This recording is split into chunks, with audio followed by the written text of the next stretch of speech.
Jums kaut kā viss sotājāt. Priekšas vakarā.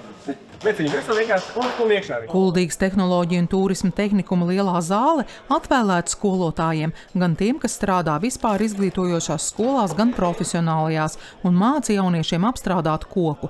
Šoreiz skolēnu lomā ir paši pedagogi. Viņi iepazīst modernākos furnitūras un plāķu materiālus, ko izmanto mēbeļu gatavošanā.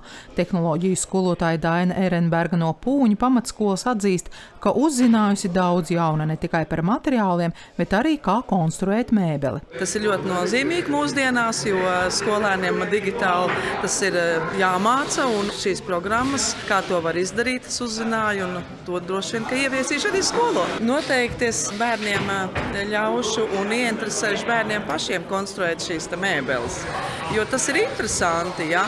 Protams, ka man pašai vēl tas jāmācās papildus no vienas lekcijas jau.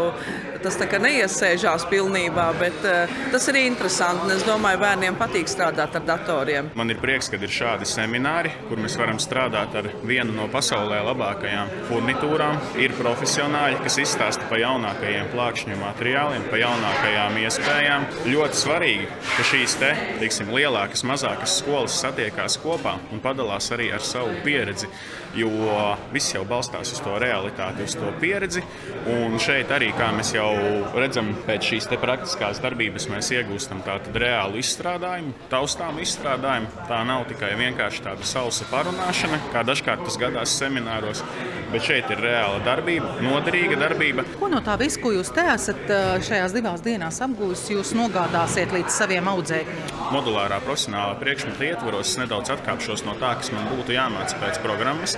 Es visiem audzēkņiem pastāstīšu par šo burvīgo iespēju, kad Blūmam ir tātad šis korpusa mēbeļu konstruktors. Apmācīšu, lai katrs jaunietis pats varētu uzkonstruēt savu sapņu mēbeli. Būtībā viņam ir sagatavots viss detaļu rasējumi, viņš var tātad izvēlēties furnitūru, kas viņam ir nepieciešams, iestrādes metodas un tā tālāk. Viens ir šī programma, otrs ir tas, kad es ne tikai audzēkņiem, bet arī saviem kolēģiem pastāstīšu par jaunākajiem mēbeļu materiālu piedāvājumiem, kas šobrīd ir 21. gadsimts. Viss attīstās, mums katru dienu jādomā nākotnē, jāiet uz priekšu. Pedagogu pilnveidošanās seminārs praktikums notika 2 dienas, kurās uzzināt nozares jaunumi, apgūtas gan teorētiskās, gan praktiskās zināšanas.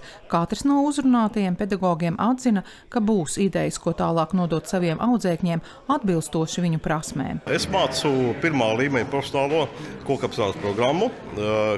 Koksnes materiāla apstrādātājs. Mācāmies 3 mācību gadus, un visi jaunieši ir ar smagām garīgām veselības problēmām. Seminārs man deva tādu inovatīvu skatu uz dažādu plātņu materiālu pielietojumu mūsdienīgu. Visiem Latvijā cilvēkiem ir mājās atvilkne, kurā ir maisiņi vai skapīts, maisiņš priekš maisiņiem un tā tālāk. Tad mēs tādā veidā popularizējam un izglītojam, kad katrai lietai var būt sava vieta, katru visu var organizēt, uztaisīt, izdarīt tā, lai tas ir jau mūsdienīgi. Mūsdienās tomēr tev katra vieta ir jāoptimizē priekš kaut kādām savām darbībām, lai cik tas izklausītos banāli un varbūt tās jocīgi, bet arī mājās vienkārši tev vienmēr, tu zini, ka tev tajā atvilknē tev ir tas, šitajā atvilknē tev ir šitas, un tev vienmēr viss ir kārtība. Lai semināru varētu īstenot, piesaistīt līdzekļi no lauku atbalsta dienesta. Šādi pasākumi dažādu jomu pedagogiem par jaunumiem nozarē Kuldīgas tehnoloģiju un turisma tehnikumā notiek regulāri. Mēs esam arī vedošais tehnikums metodiskajā jomā, gan CNC jomā, gan restaurācijas jomā, ja runājam par kokapstrādi.